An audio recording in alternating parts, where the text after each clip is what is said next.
Thanks to everyone who has joined us today.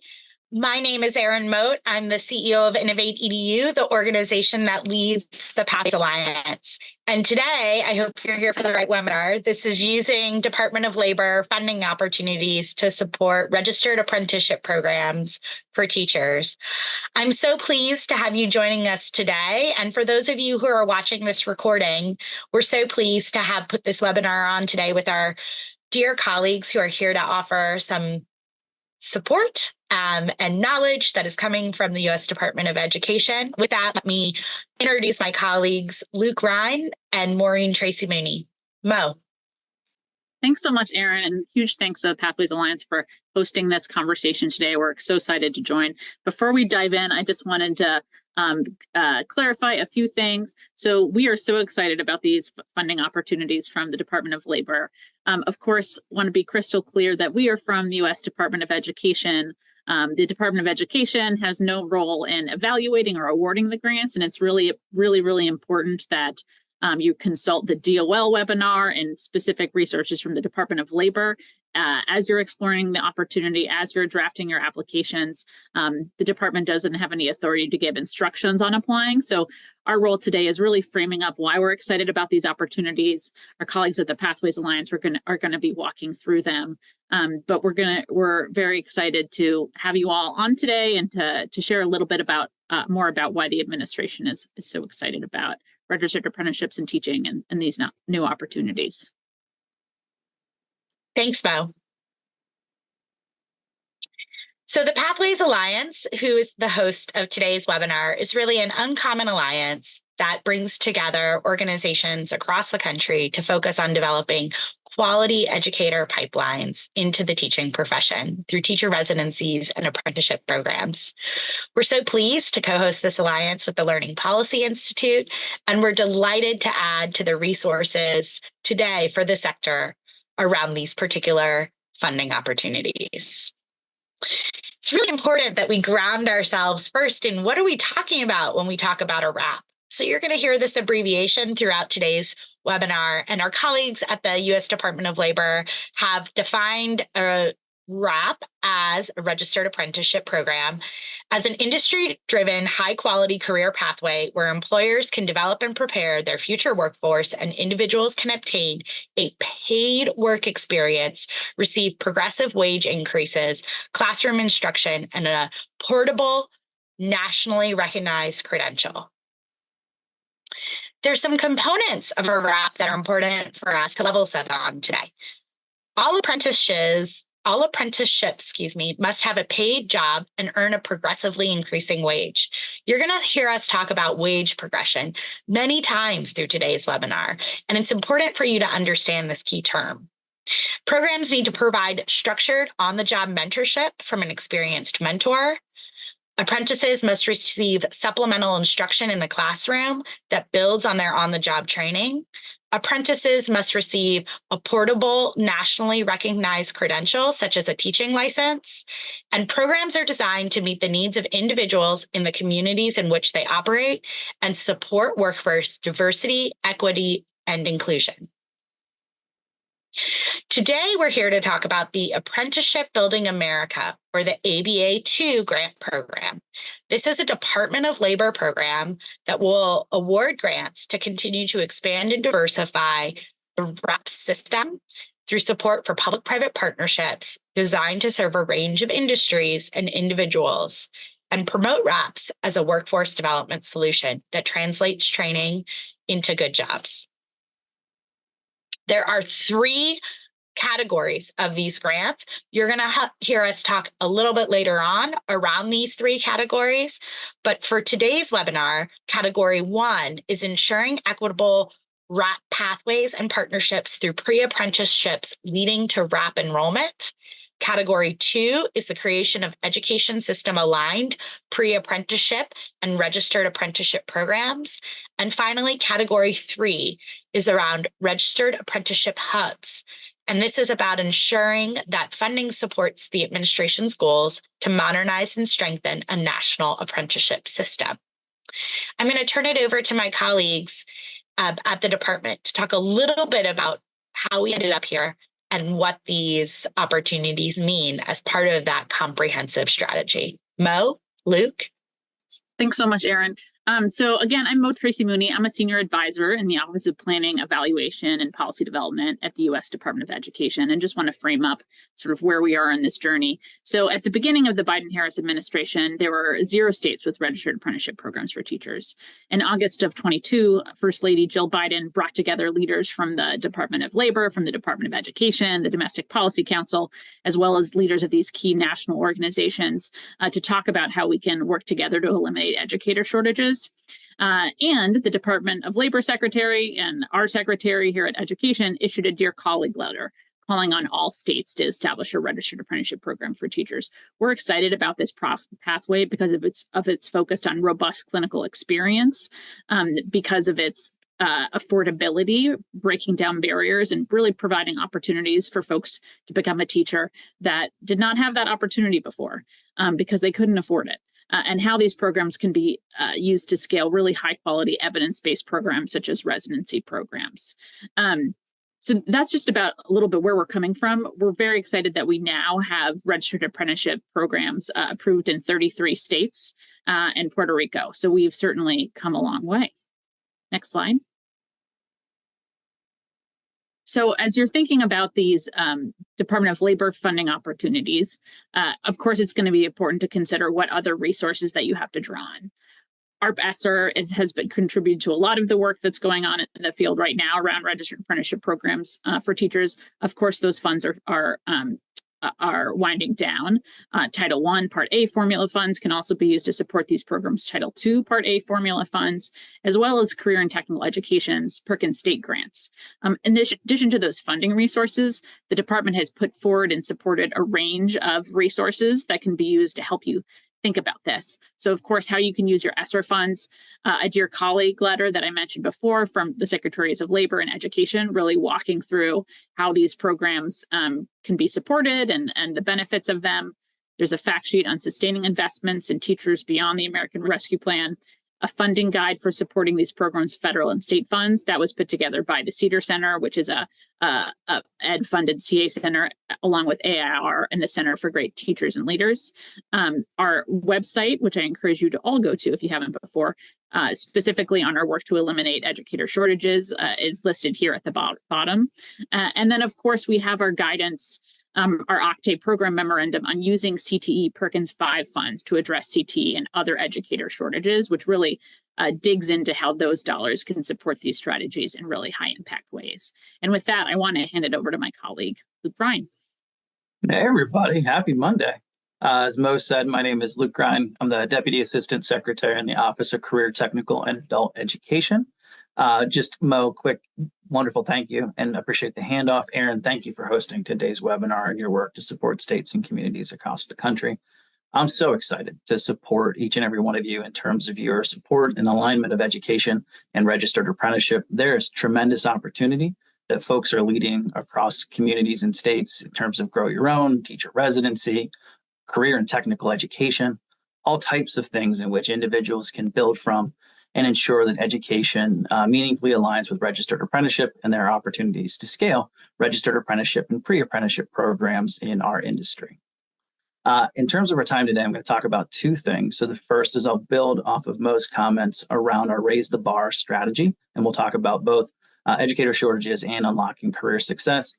And then we'll talk about the alignment of career and technical education and adult education with pre-apprenticeship and registered apprenticeship. So under the ED's Raise the Bar strategy, there are 2 areas that really kind of focus on our workforce. So as Mo mentioned, our educator shortage work, as well as our work around unlocking career success. Through unlocking career success, we're really hoping to re-envision high school, to blur the line between K-12, higher education, and the workforce. And there are 4 key policy levers that we're working to support states and local recipients to essentially scale. So the first is dual enrollment, both in academic and technical areas and courses. The second is work-based learning, so ensuring that young people have the opportunity to learn both in the classroom and on the job. The third is the integration of industry credentials within our K-12 framework, so making sure that young people have a marker of skill that they can use with employers in terms of their transition into the workforce as well as their transition into higher education. And then the fourth area is making sure that every young person has the support and guidance that they need in terms of their career and education goals. So through these areas, we're really focused on kind of a bunch of supports for states that include regional convenings, direct work with states and communities, as well as grants and toolkits that directly support implementation. And these four policy areas align very well to the Department of Labor's guidance on pre-apprenticeship. So there was a recent 10, which stands for a training and employment notice, where the Department of Labor talks about the 5 high-quality principles that exist in their pre-apprenticeship program. So the first is partnerships that support registered apprenticeship sponsors. So again, this is how labor is thinking about how K-12, higher education, workforce leaders, state and local workforce boards can work together to support pre-apprenticeship and registered apprenticeship systems. The second is sustainability through that partnership, which aligns with Mo's earlier comments about thinking about braiding and blending funding in terms of how we support our education and workforce partnerships and efforts. The third is meaningful training and workplace experiences. So as I mentioned, really making sure that that on-the-job training, as well as that related training and instruction, align and create concurrent and opportunities for youth and adults to develop skills both in the classroom and in the workplace.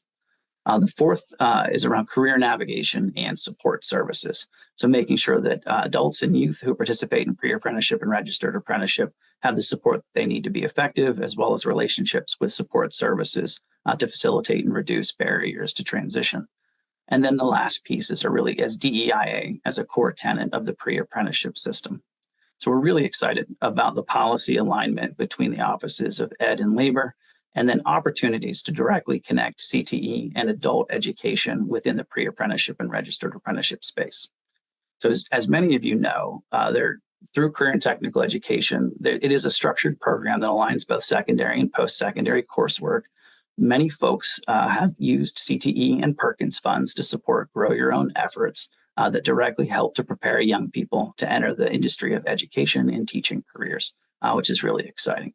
But this is yet another way that you can continue to braid or blend funds that support credentials, that support work-based learning, and that support dual or concurrent enrollment for young people to enter the education as their potential career. And then with adult education, what I really wanted to highlight was really just 2 key things. So the first is the expansion of integrated education and training programs, which really help to support adult learners to blend their academic and technical needs with high quality workforce training, which very much aligns and supports pre-apprenticeship programs. And one of the things I would love to see in terms of how folks are thinking about registered apprenticeship and education is I'd love to see ideas around how registered apprenticeship can support both our adult education population as well as our K-12 education population. So excited about the work, excited about this effort. And Erin, I will turn it back over to you.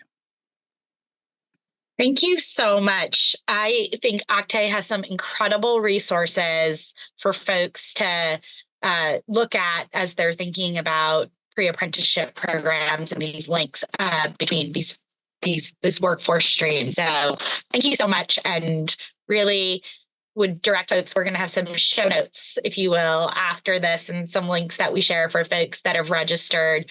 We'll include some of those resources that the Deputy Assistant Secretary shared during his remarks. Thank you so much.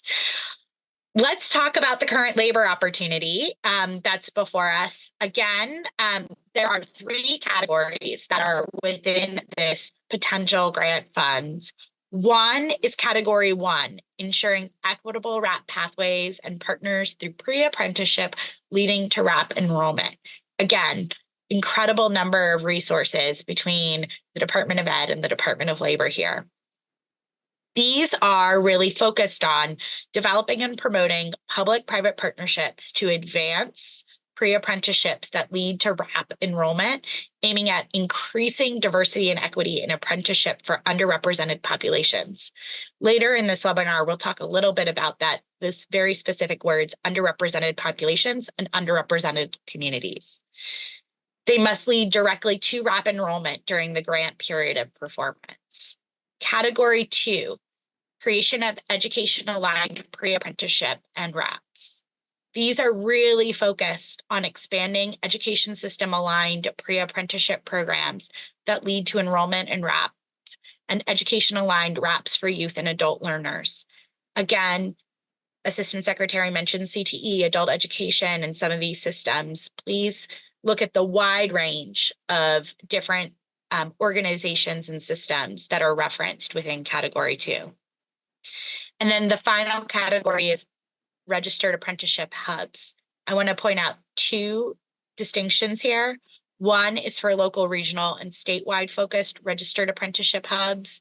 The other is for national industry or sector focused network hubs.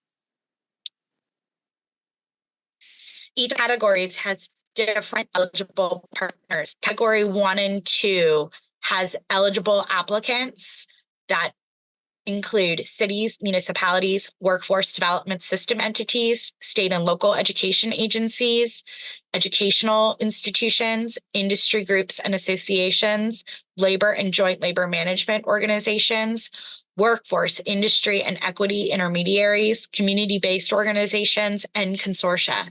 It's a wide list of eligible partners.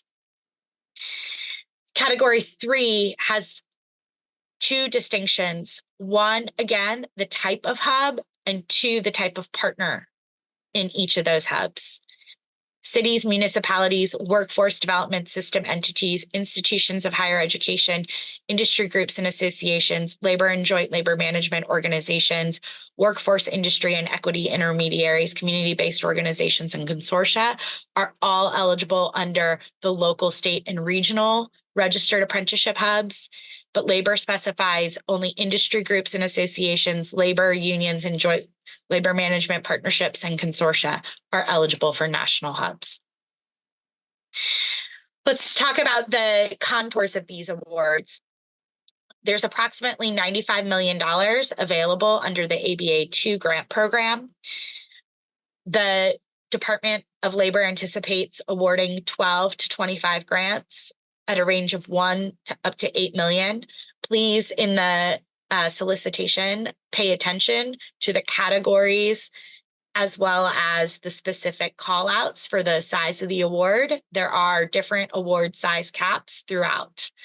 The period of performance is 48 months, with the anticipated start date being July 1st of 2024.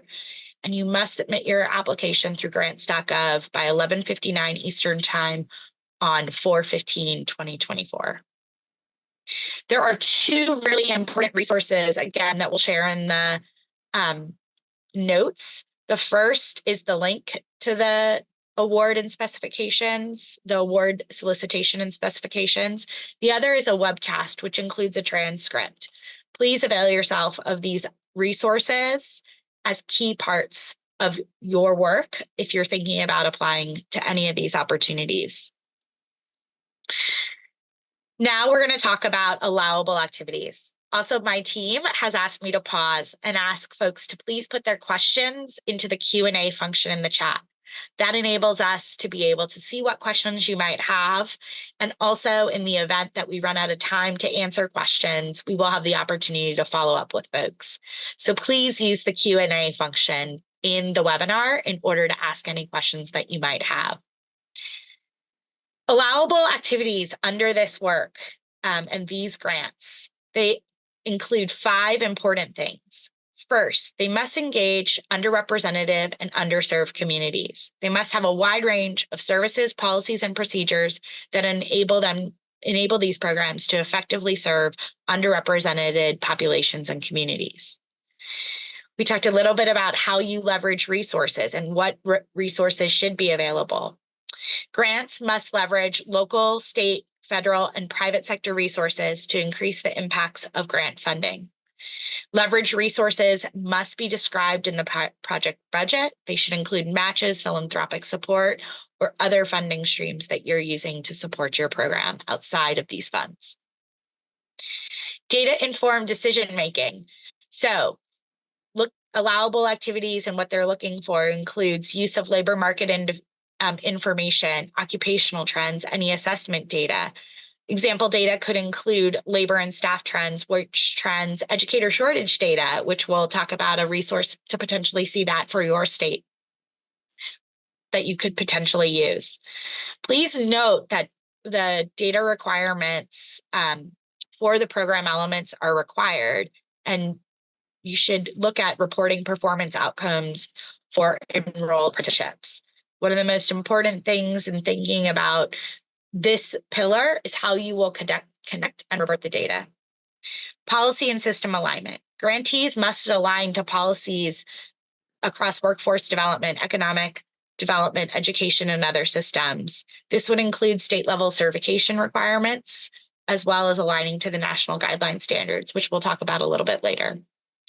I want to talk about some resources that are directly applicable to those allowable activities. The first is one that's already been mentioned, but the Eliminating Educator Shortages brief, which includes information and data about wage data as well as shortage data that you can use as part of your application. There's also a policy brief on eliminating educator shortages through educator diversity and addressing high need shortage areas.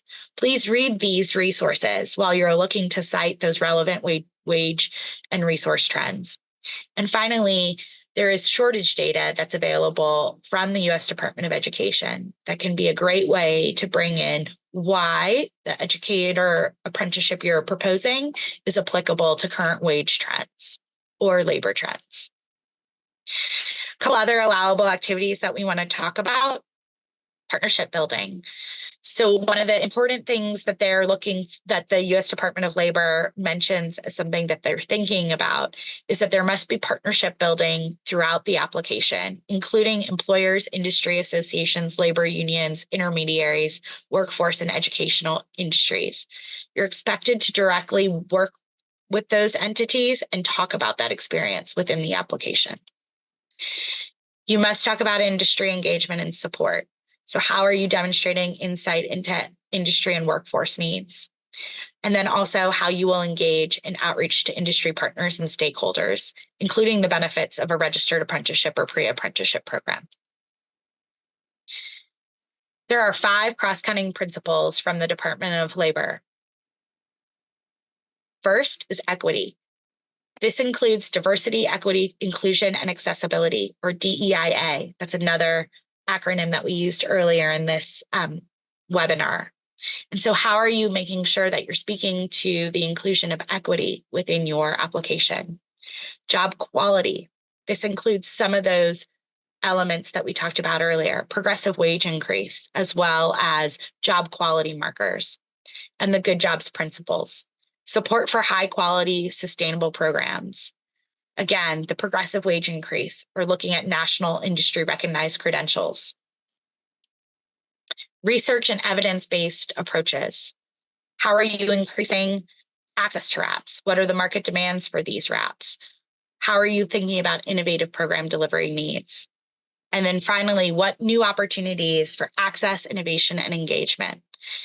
So what organizations are you engaging? How are you engaging new partners in this work or increasing access to RAPs in line with DEIA requirements?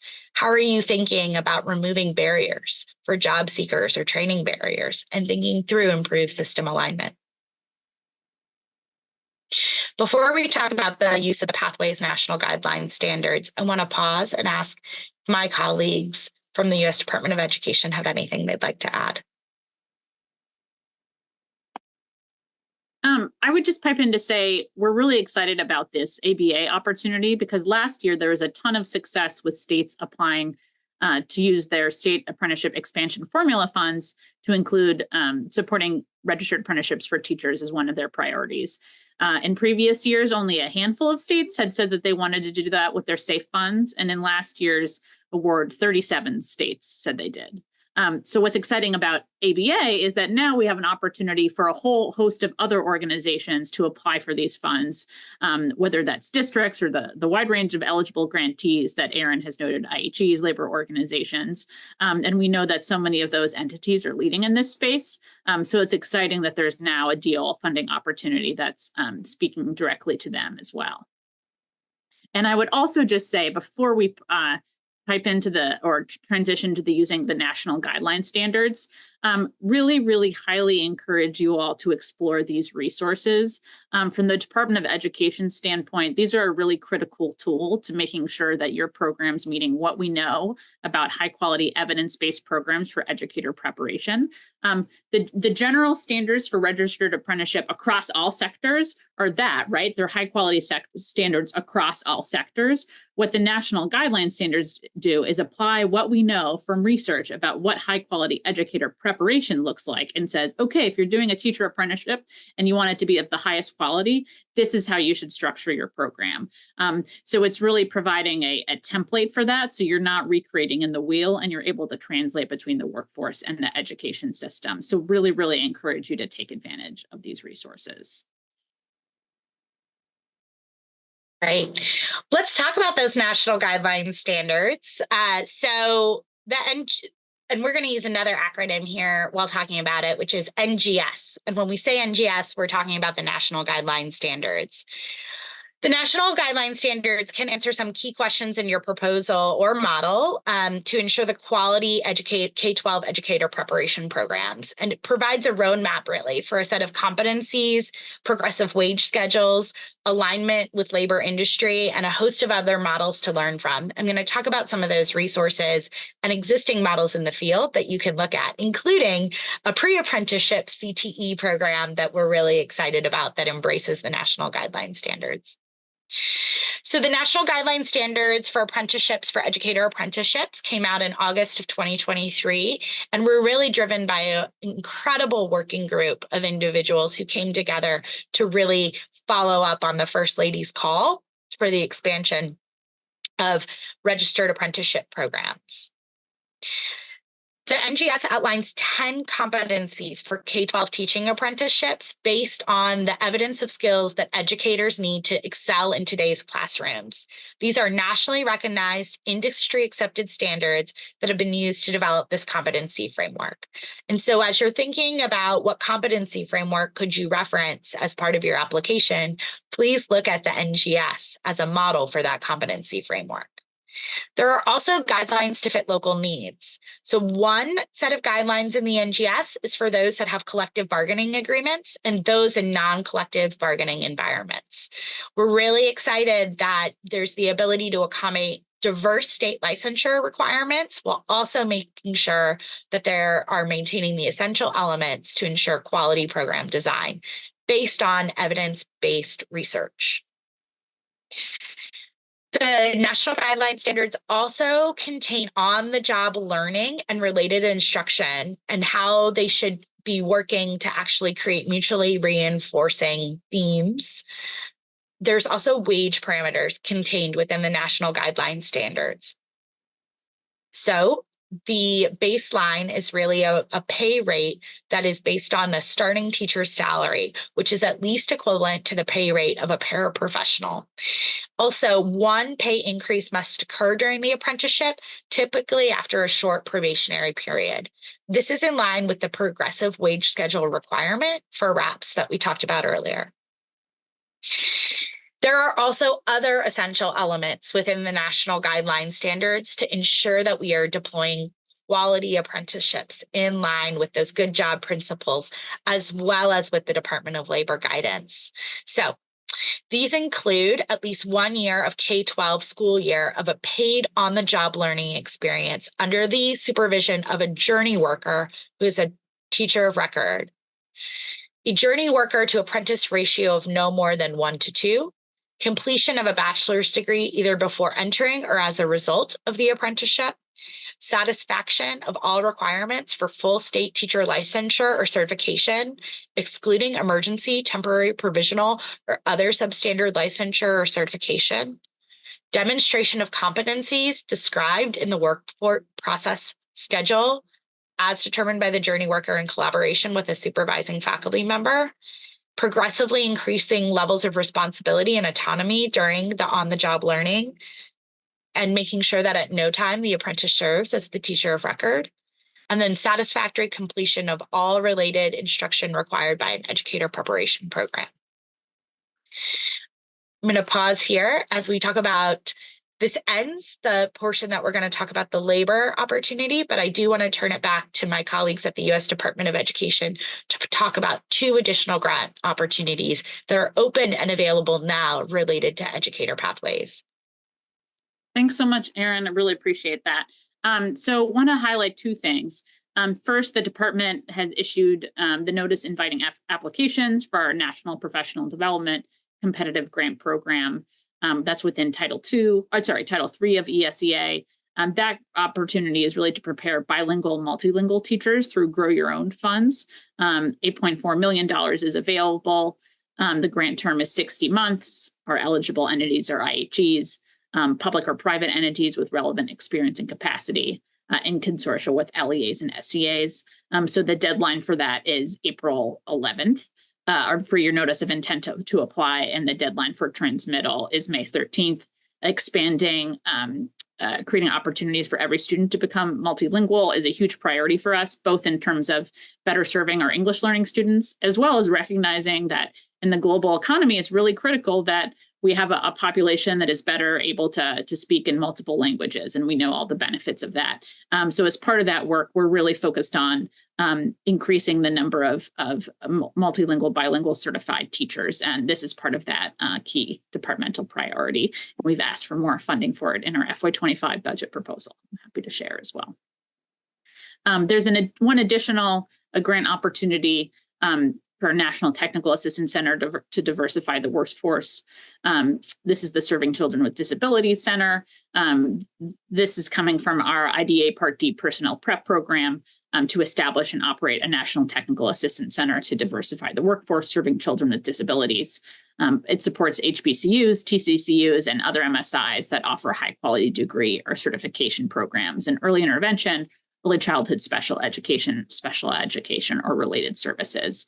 And that deadline for transmittal is May 15th, and the application just opened. So encourage you to look at that as well.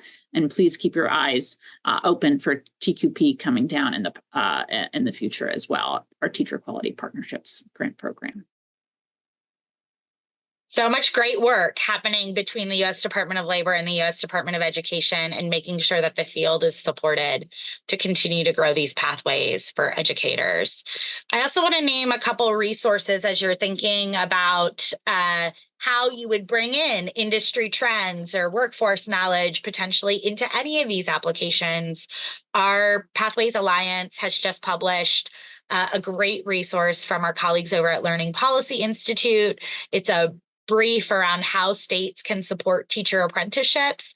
There's some incredible data in there, some model case studies, and really a great introduction, highly digestible, around how states can be supporting this work and how states can support teacher apprenticeship. It highlights the work of Tennessee and the work that they've done to really bolster educator apprenticeships. Just Race. And then also welcome for folks to look at any of the Pathways Alliance resources.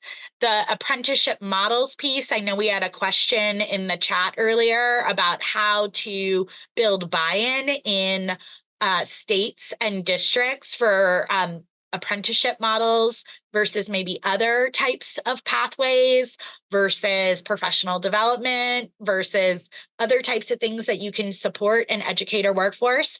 I don't think it's a versus, I think it's an and. But apprenticeship models, there's a little bit there about why these models are really ripe for educator workforce development, and in particular, how we think about DEIA in these models. A compendium of apprenticeship programs just added to this as more apprenticeship programs are starting across the United States, and the significant growth that we've seen through the support from the U.S. Department of Labor and the U.S. Department of Education, and folks really embracing these models.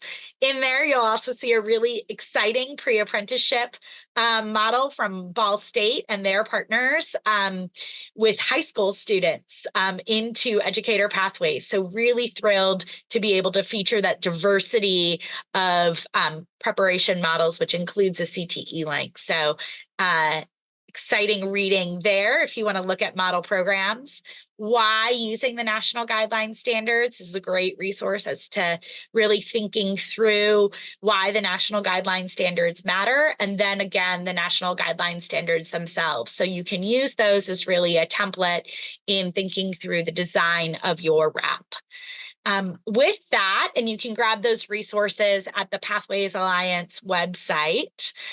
With that, I think we are going to get to some questions.